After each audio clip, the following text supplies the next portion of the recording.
you know, isn't great, but not overall terrible. But I do think you have to play the combo with something like a Thresh, so it's a little bit more limiting in terms of what you can do with it. Now, OMG are just going to answer back with very standard tier list picks. I think Cold, if you give him his Alistar, this man is absolutely disgusting. He's going to be very, very strong. And the Udyr pick comes in as well. Now, I do think Udyr in general is going on a bit of a downward trend. His win rate is still very, very high.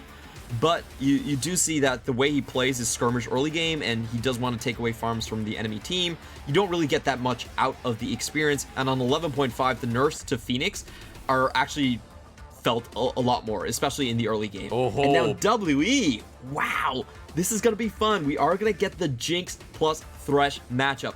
This is the duo, sorry. Jinx plus Thresh is pretty much tied together in the LCK drafts that we have seen, and it really allows Jinx to use some of her abilities in lane. A lot of times Jinx's biggest weakness is she really only has that Q. The rest of the two abilities, they don't really land. But if you have a Thresh, you can flay people onto Flame Choppers. Clement, you talked about both these picks, man. We have a Varus coming up, and if anyone didn't tune into our opening segment, we mentioned Jinx being buffed in 11.3, of course health being restored in 11.4, but for Varus, the mana immune power changes.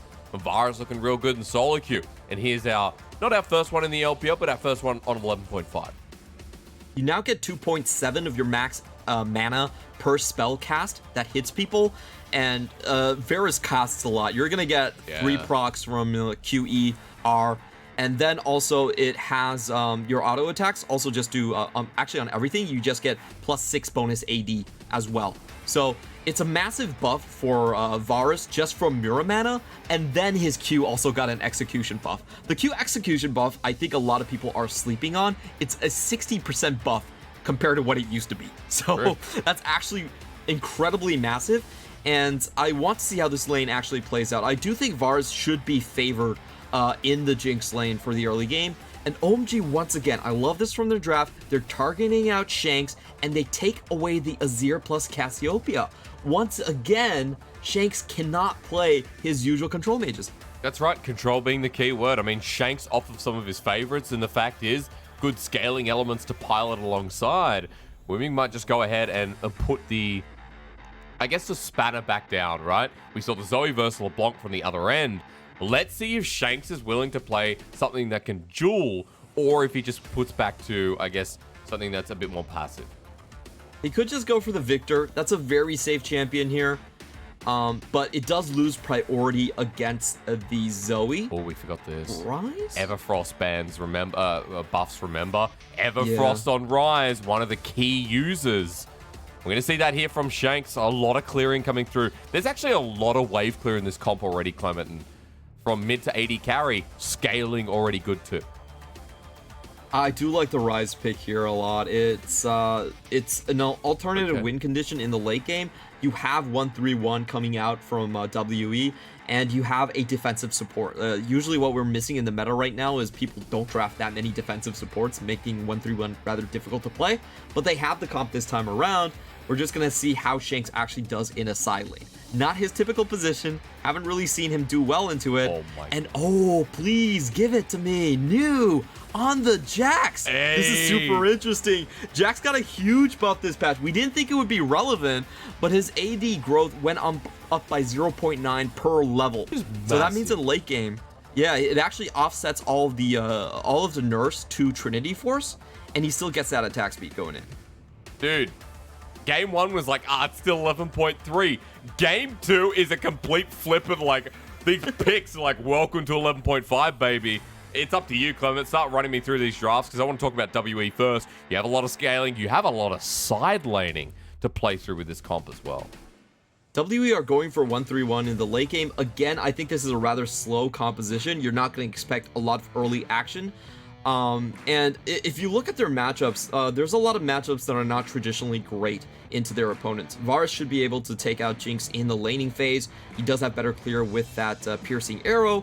And on the other hand, Jax has also been known as an old counter to Irelia. So we will see how this goes out. Irelia a lot of times has to use auto attacks. That's the majority of her damage.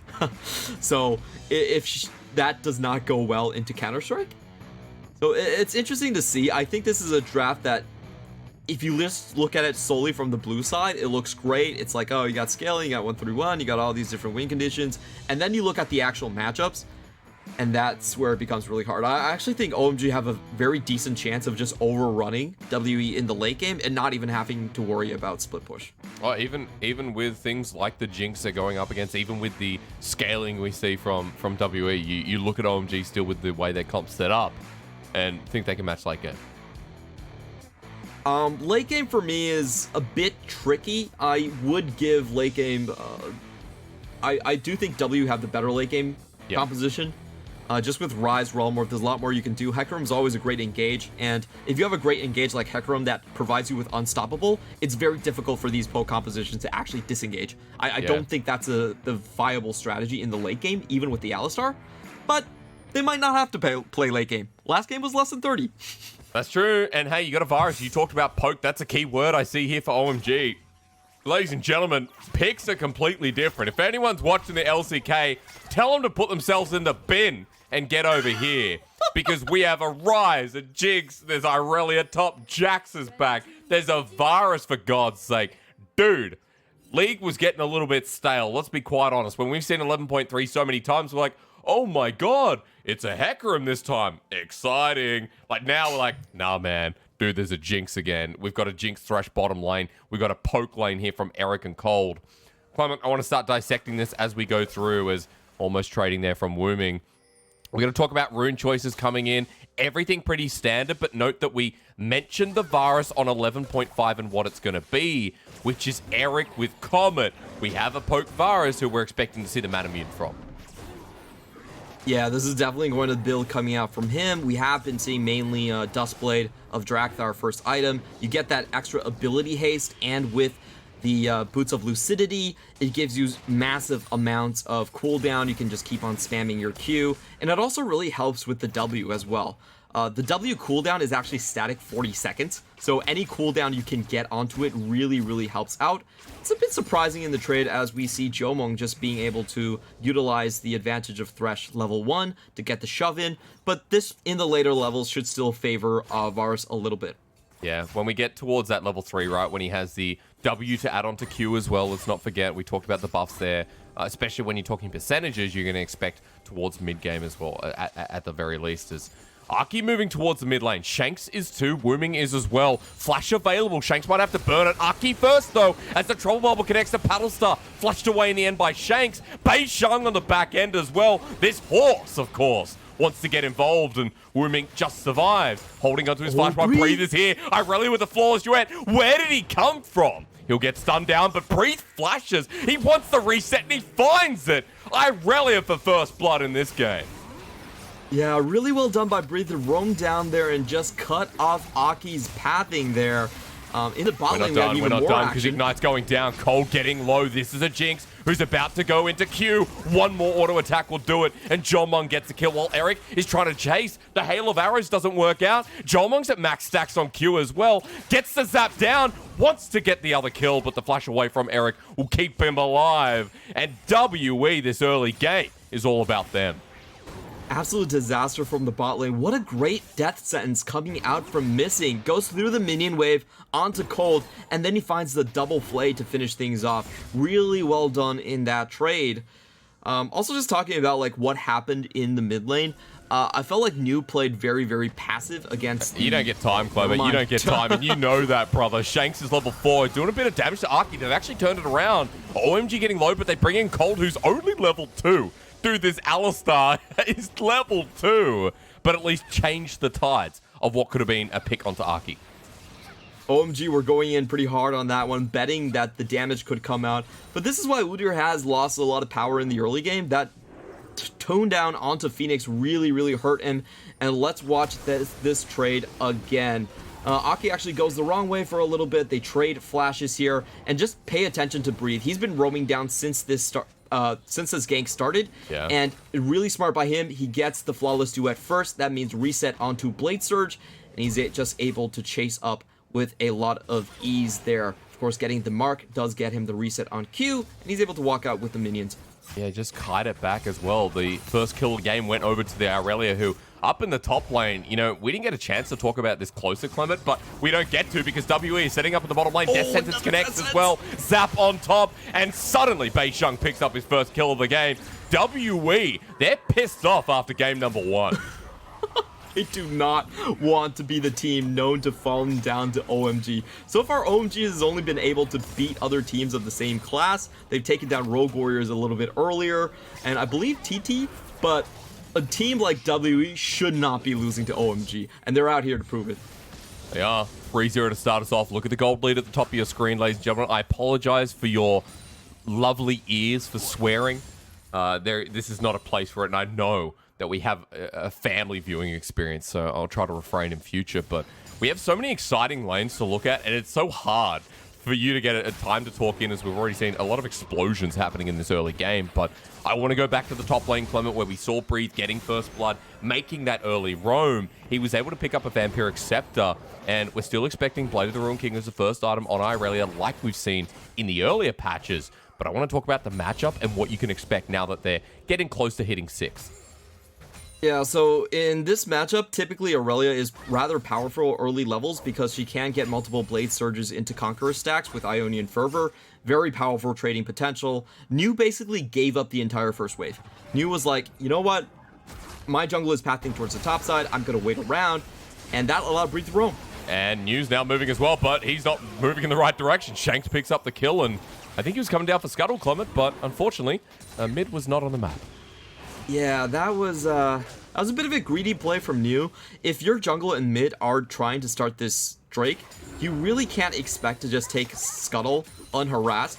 Scuttle is absolutely massive this patch just because of all the nerfs to the other camps, and Scuttle was untouched. So Scuttle, in terms of relative value, is very, very high. So, you know, when that's up, you have to expect that you're going to run into a jungle there. He just runs into both the jungle and the mid laner, and I don't know, that was just kind of greedy coming in from New. It was. I mean, it costs them a lot, right? Because they're losing tempo all across the map. And when we talked about the 1-3-1 from WE, a composition that gets ahead this early, right? When you can't match the solo laners getting into, what, like 14, 15 minutes even.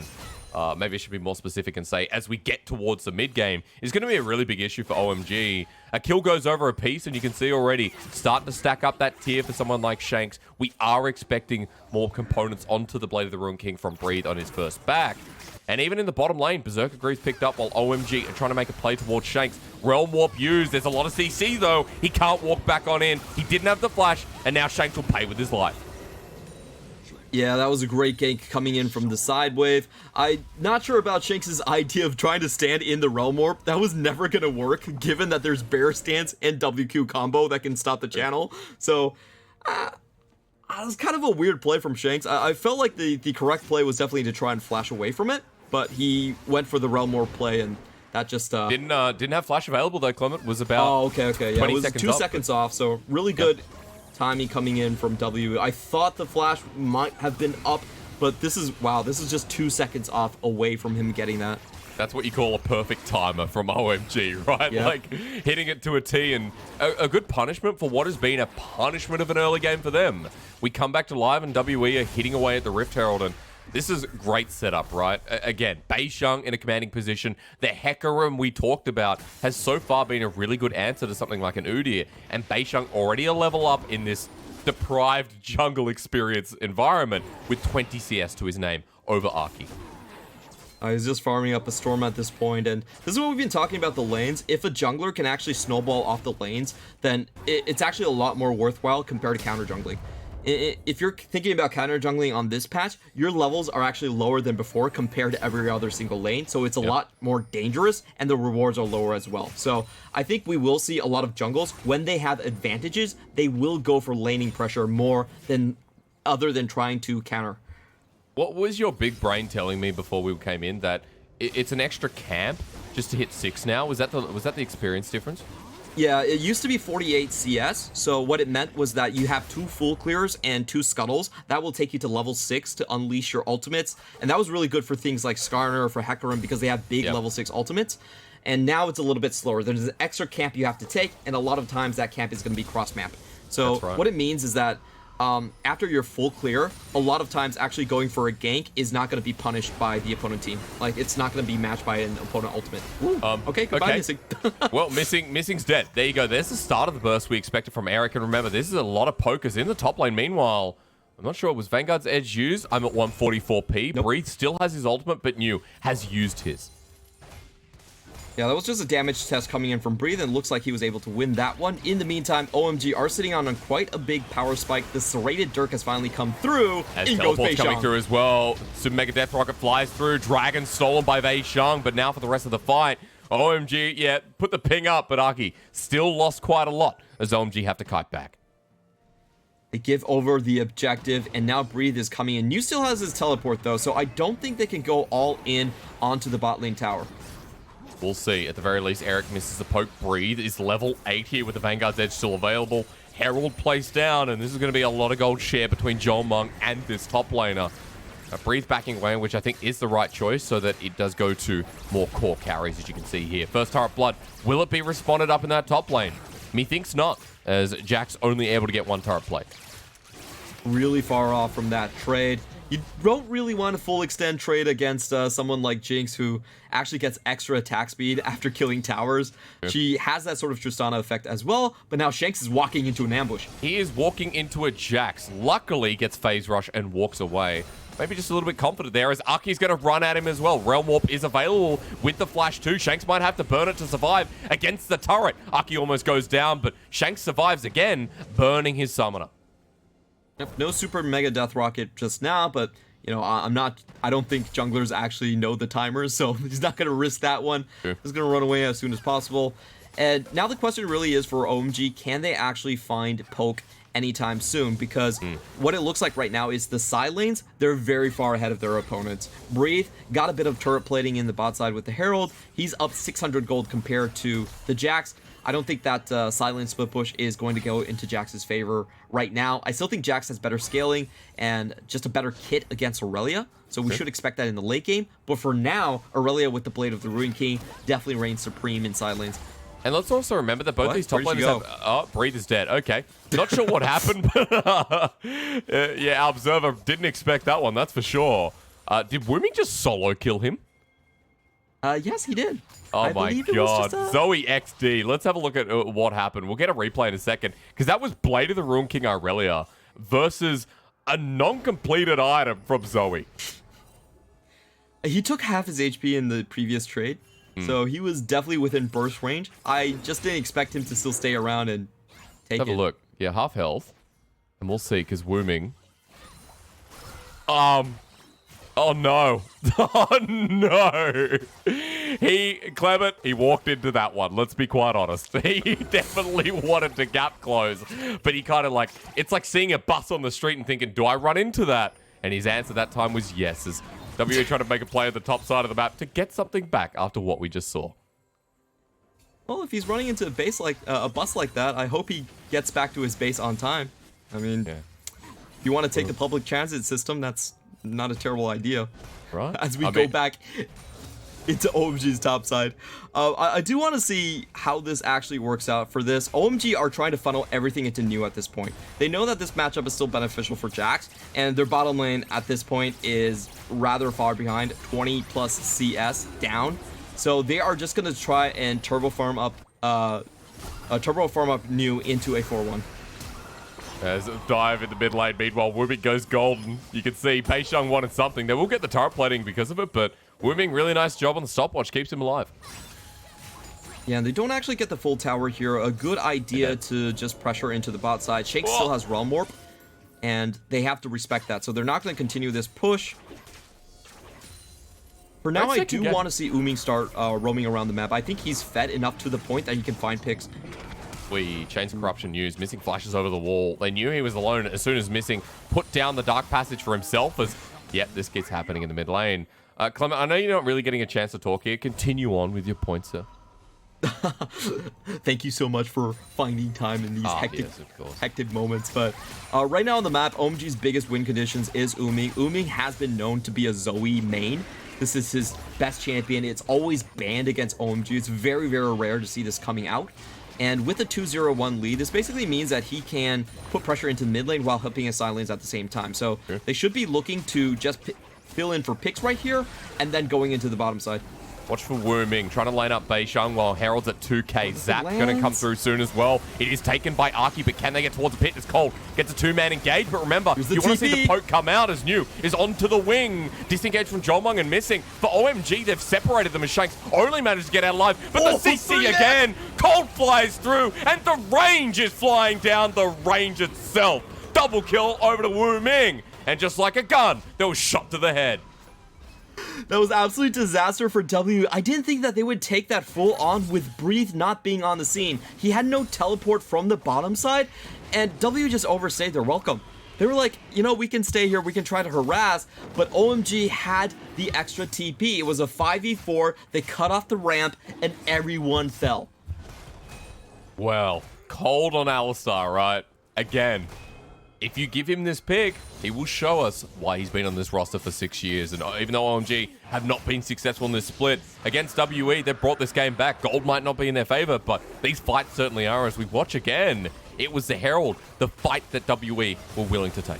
I definitely didn't think that W were going to go all the way, but just look at Cold and how massive he was in this team fight. Gets the WQ onto Jiumeng and Jinx early, the exhaust goes down, and then New's angle coming in from the backline was massive. W still could have got out, but Cold said, no, you are staying, and this river is going to be your grave. Brother, Chains of Corruption is what we didn't see off of camera. That was a three-man Chains of Corruption in a choke. No one could escape, like, to the point of dodging that 3-second window. What is it? 2-3-second window, I think, where it actually attaches.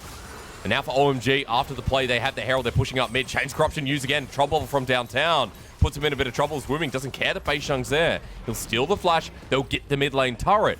And OMG now only down 2,000 gold after what happened earlier in the game is a reign of success, right? We've got first mythics coming through, and when you have a poke comp, that is 4-2 with the Zoe. That is 1-0-3 now with the Duskblade picked up. A very good point for OMG to now play from. Yeah, this is going to get disgusting coming out from Wuming. He's actually willing to take the side lanes right now, and we've seen what he can do to Breathe. Just 2 combos, not even full combos, is enough to kill the Irelia at this point. We will see a pre-20-minute Horizon focus coming out from Wuming here, and this is one of the big reasons that we saw the resurgence of Zoe post 11.3.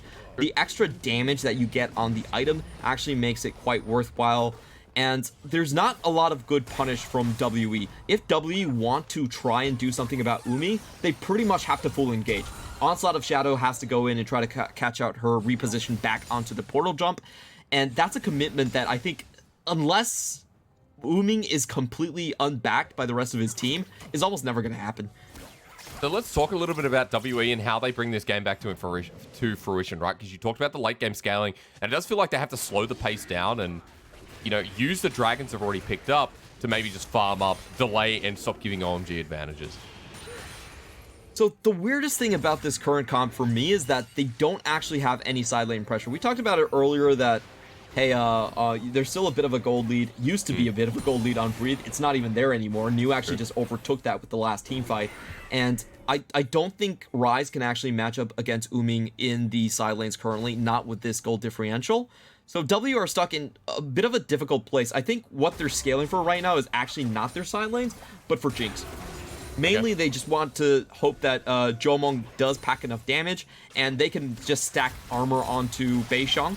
Wait until the phases where Beishang can find poke damage on the poke composition and just go all in. Oh no, but Beishang goes for an engage. He wants to flank onto Eric, but he's been caught out. Onslaught of Shadows hits the backline, but not onto Eric. The hook blocked by Cold. Better poke coming through yet again, but somehow WE come out successful with Beishang only just surviving. Yeah, that was interesting play coming out from them. They get the flank to work. I think that was super important in that play. And Cole just kind of took his eyes off the ball right there, missing finding a great death sense and just channeling all of their damage on the same target. I'm kind of surprised that actually worked out. For me, it was a very, very dangerous play coming into the side lanes, but you can see that OMG, they are a poke composition. If they don't get their rotations in before the 5v5, W still have a chance. That's right. And if the poke only lands like one rotation of spells as well, then damage gets done. But for WE, not enough to impact the fight. And with the pick there, we now set ourselves up for expectations coming into this fight, right? We've got a dragon coming up in a minute.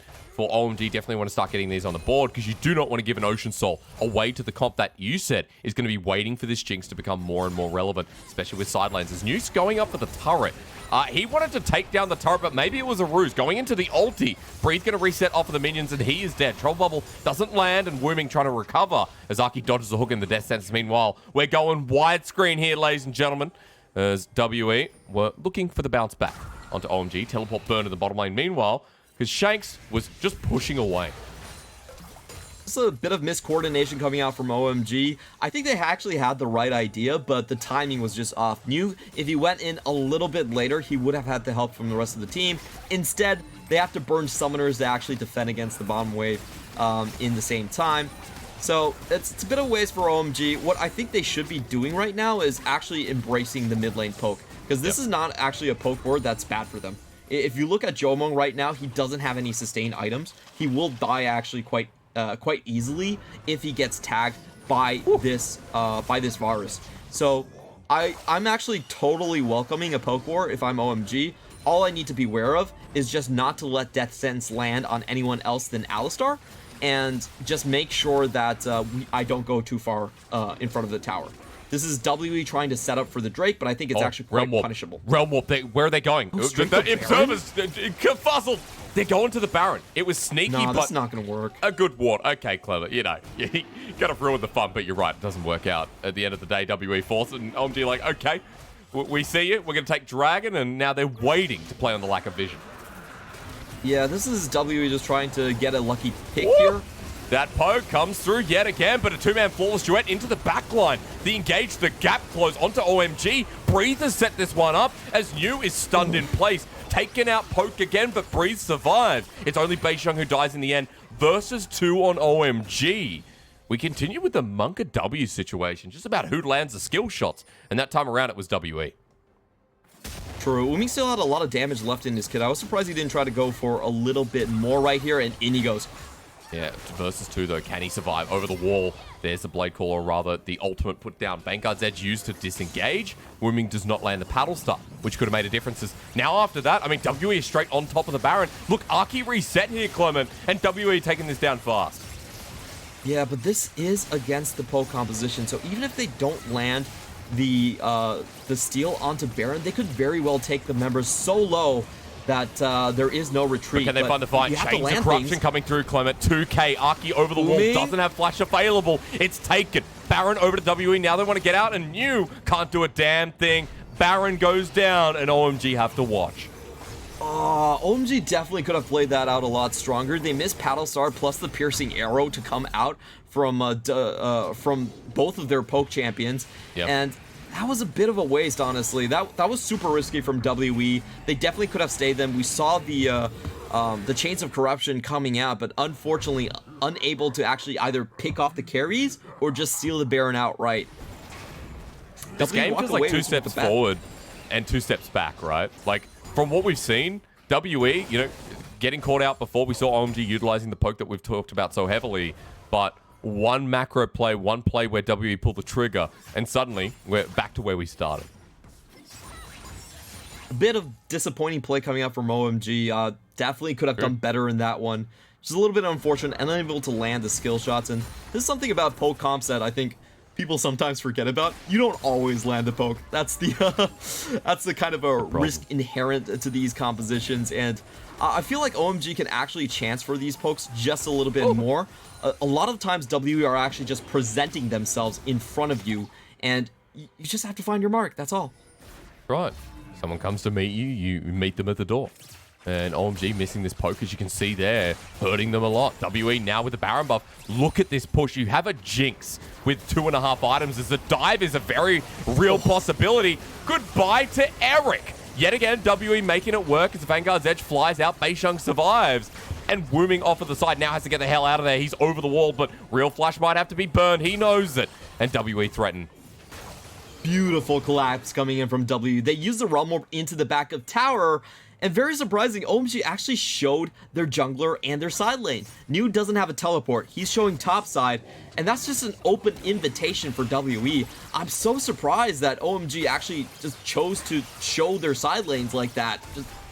It was very easy for W to walk in with the 5-man, and now they're going in for more. Yu's dead. Never mind. The rest of the team's like, brother, we don't want that. And OMG have fallen apart. You know, game 1 was so clinical, it was so clean. And this one has just been a scrap fiesta, man. Like, I don't know how to best coin this, Mr. Chew, but WE are taking every piece of metal that pops up on their doorstep. I do want to remind everyone, this was with OMG with a pretty massive lead in the game. They actually wrestled back most control with a 4-for-0 Herald play, and then WE is coming back because just better teamfight plays and OMG not being able to find the poke or the damage onto Jiumeng. Well, we're at a point where it looks like it could be a game number 3 here. Baron has been utilized well. That poke almost connecting to stop the back in the end. But for WE, they push up. They aren't able to break the base, but still, look at the gold lead here. 7,000 with the Jinx now almost towards that 3rd item. I think it's also important to note that Breathe, with a couple of awesome plays, has pulled himself back into the game. 4-1 on this Irelia. 2 items, I believe, with the Hysterics Gauge now picked up. And New at this point, he's just trying to catch back up in the game. He's been joining these fights, but Clement, there has been no side laning whatsoever here from the 2-item Jax. Pushes out the wave, and he joins in, trying to make the play here as we get towards Dragon. He is going to walk over Beishang. He doesn't know. Oh, he doesn't know, does he? Oh, no, he doesn't. I don't think he took damage. Beishang is so sneaky. We'll come in for the flank, Clement. Are you ready? I'm ready. Wait for it. Aki gonna get stunned up, at least zapped down. Beishang there. Pony runs in. Wuming, no. He's gonna get onslaught of shadow, but he's still dead. And that's 1 pick to end all picks. Now for the Ocean Dragon, it's all WE. Absolutely beautiful play from them. And Missing has been on point with these combos. We've been talking about why Thresh is paired with Jinx so much. We see it every single time in these team fights. The Flay, the Death Sense really helps you set up those Flame Chompers.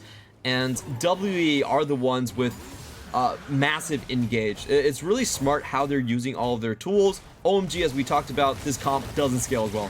Yeah, and there goes Aki yet again. We just keep coming back to reality, and, you know, Aki, there goes gravity. It's WE with another big pick. Baron is alive in 1 minute 30, so you can't pick that up for now, but we've got a Salt Point coming. We've got WE who are just abusing these advantages, and now moving towards mid lane yet again. Look at the defense here. I don't know if OMG can survive as Eric too far forward. Chains of Corruption used. Beishang is a massive threat, and Wuming, who is so far ahead right now, not doing too much to run into this tank. While they're losing inhibitor, Clement, look at the side lanes. Jax is trying to claw himself back into the game any way he can. He doesn't actually do a lot of damage at this point. Didn't go for the Triforce, much more of a frontlining build. And I actually think this is quite decent from New in terms of how he wants to play out the game. He has fed carries already, so just going for a bit more of a tank build here. And honestly, they probably couldn't have defended that anyway, so I actually like this play from New. This is one of those instances where showing on the side lanes is actually fine. Yeah, pulls back for Breathe especially, and we're getting towards the next dragon. I think that the point I want to mention here, Clement, is that Jiumeng now finally has the 3 items. You were talking about how when W were in an unfavorable position, they wanted to see this Jinx move into a point where they can carry that late game, right? You know, side lanes didn't work out at the start of the game, or at least moving into the mid game, but now Jiumeng is at that point where he's going to shred every member of OMG. You also can't really stun lock him at this point. He does have the cleanse still up and running. It's going to be so hard for OMG past this one. I think every time we see OMG actually walk out of their base, we will see a straight engage from Beishang. He can just pop the Onslaught of Shadows straight onto the enemy team. Breathe will follow up with the Dauntless Vanguard, and there's nothing you can do on OMG's side. Your backline is just going to melt. And they have to always worry about where Beishang is. He's been skirting around the vision so well in this game, playing the flanking angles, and for OMG, they're quite aware this time around, going through very carefully into their own jungle, clearing out some of the vision. WE trying to threaten for the Baron, but vision is there as New has come on in. He has his flash available if he needs it, but tends not to use his Chains of Corruption used defensively. Eric might be called out. He slowed down the Realm Warp on Sword of Shadows into the backline. Hecarim still doing a lot of damage as Eric is being bullied by a horse as the flawless duet comes through. The Vanguard's edge is the edge of glory for WE, and they want to drive this into a game number 3. Nothing much that OMG could do at this point. 7k, just too much engaged potential. They tried to stop the onslaught from Jiumeng with the Chains of Corruption, but he cleanses it out and chases everyone down. Fans of WE, you should be ready to get excited. You should, after we saw some of the most interesting drafts we've seen so far. At least not interesting in the way that you think I'm saying. That was a good game too. And I'm ready for game number 3 after what was really fun picks, Mr. Chu. We're on 11.5, and that game definitely felt like it. I still loved OMG's draft quite a little, but the execution wasn't on par compared to game 1. I think they let a lot of things slide in the mid game where they had a lead. You have a 4-0 to Wuming. He misses most of his abilities in the crucial team fights with the push coming in from WE, and missing was huge. I think missing, you typically do not think about Thresh as a stable engager, but every time in these team fights, he was actually able to just pick someone off, and that just meant that, you know, that just meant OMG couldn't really play the ensuing team fights. Yeah, it was... the craziest thing for me, though, about this game was the fact that WE just found such an early lead. We thought this was going to game 3 at 5-6 minutes into the game, and then a couple of advantages kind of thrown towards OMG's way. It got a lot more even than we expected, but then the reset coming through from Arky, the quick Baron from WE, the picks from Breathe after having a pretty hard time in lane, and all of a sudden WE were back in it. So we played ping pong with the success in that game, and I'm so glad we came along for the ride, because everyone knows ping pong is better when you have a friend than when you've got the ping pong table up on the side, man. If you have no friends, that's fine, but obviously we got to try and make friends, guys. Come on. Anyway. Really fun game to watch, and I think this time the biggest difference was from WE's bottom side. Last game, Cold gave them a lesson, and this time around, we didn't see the poke from Varus actually mattering whatsoever. Like, their bot lane was just constantly pushed in, it was constantly getting shoved. Missing actually found an early kill onto Cold, just really good play, and they kept the pressure on the entire way. When you don't have summoners and you have to play against a Thresh plus Hecarim, it's almost impossible. They will just repeat gank that. So very well done by the bottom lane of WE to rescue this game back from OMG. And I think it's important to note that, you know, the Hecarim again was a important part of that wrestling, right? Like, Hecarim is really showing up as a fantastic pick in the LPL. We saw it last week as well. We saw it at the start of this week before we went on 11.5. It does so much more, even when you're behind, than someone like Udyr, right? Like, what we've seen is it farms well, and its ability to impact these engages, especially when you have a composition that can run sides, and Hecarim's mobility can keep up with the Udyr too. Yeah, unstoppable engage is always a premium in League of Legends. It's something that can't be buster shot, it can't be interrupted by Alistar. You can always find your target and slow someone down.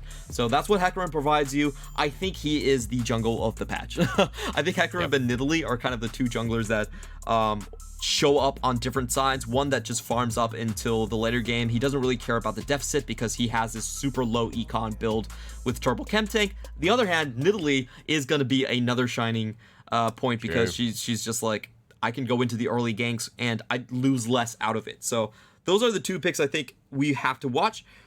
I will say overall, the OMG strategy of focusing down the mid lane has been working out. In both of these games, you definitely have to say that Wuming had a much bigger impact than Shanks, especially in the early to mid game. I think that's what they're going to continue going with.